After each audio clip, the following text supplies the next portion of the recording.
Hey guys, welcome back to Container Crops, the Scaredy Cat Gardener. Today, we're going to be talking about 11 survival facts that we all need to remember because, well, it could save a life.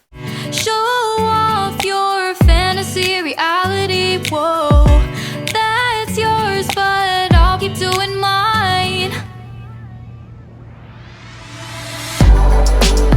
You'll be living your good life, catch a glimpse from the outside all the time.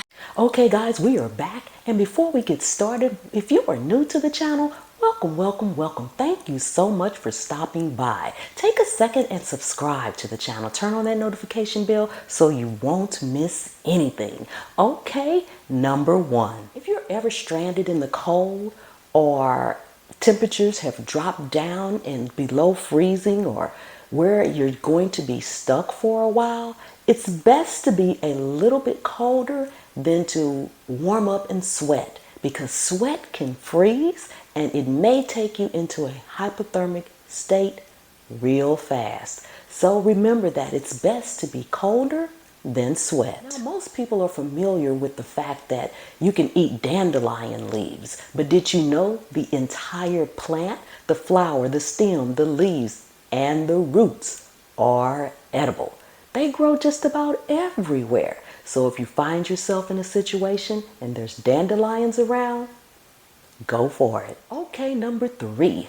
We all know we need water, but sometimes when we get dehydrated, we just go for more water and we drink water, and we think, well, you know, I've drank water, but why is my head still hurting? Why am I still a little dizzy? Well, water is not the only factor in being dehydrated. There's electrolytes and you do need those. That's why it's always good to have some Pedialyte somewhere on hand in your bug out bag, your backpack, stockpile, stashed away, wherever, your prepper's pantry. Have some Pedialyte too. Salty foods will help, but in the end, Pedialyte is what you really want to have. Number four, and this is something you can use in everyday life. If you think you're being followed, what you want to do, if you're in your car and you think you're being followed, what you want to do is make 4 right turns. In other words, go around the block.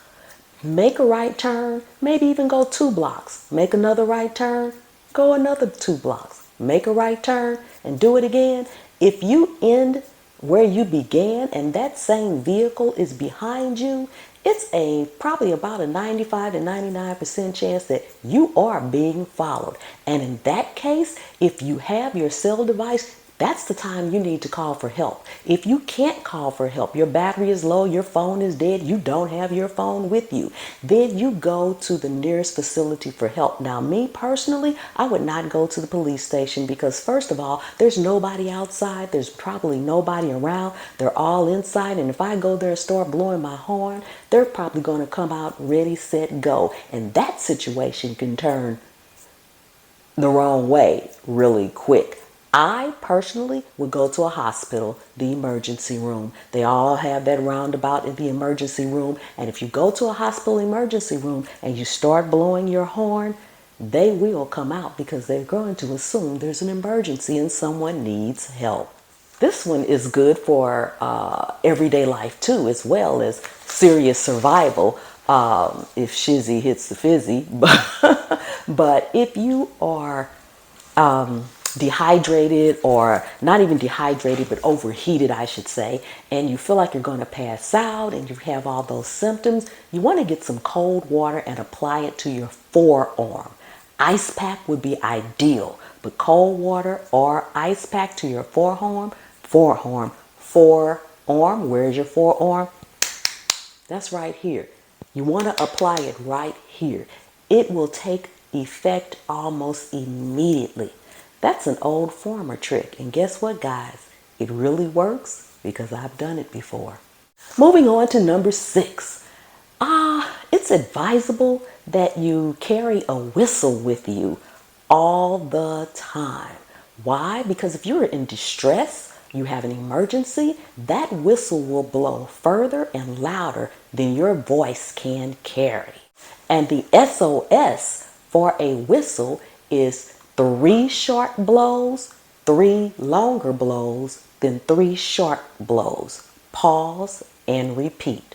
So 3 short ones, 3 longer ones, 3 short ones, pause, and then repeat.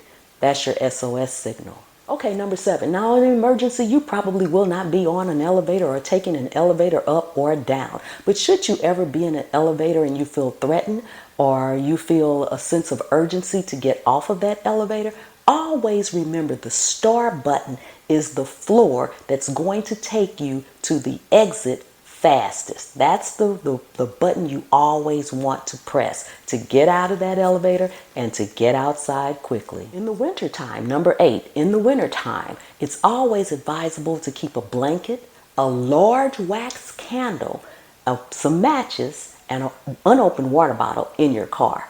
The unopened water bottle is just, you need some water to make sure you have some on hand.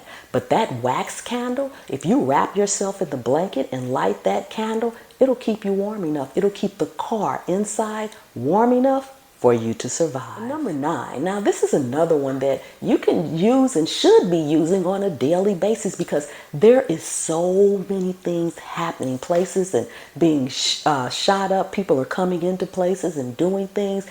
When you go in any place, a store, a theater, auto repair shop, it doesn't matter. If you're going to be in that place more than, I would say, maybe 5 minutes, you need to make sure you know where the exits are.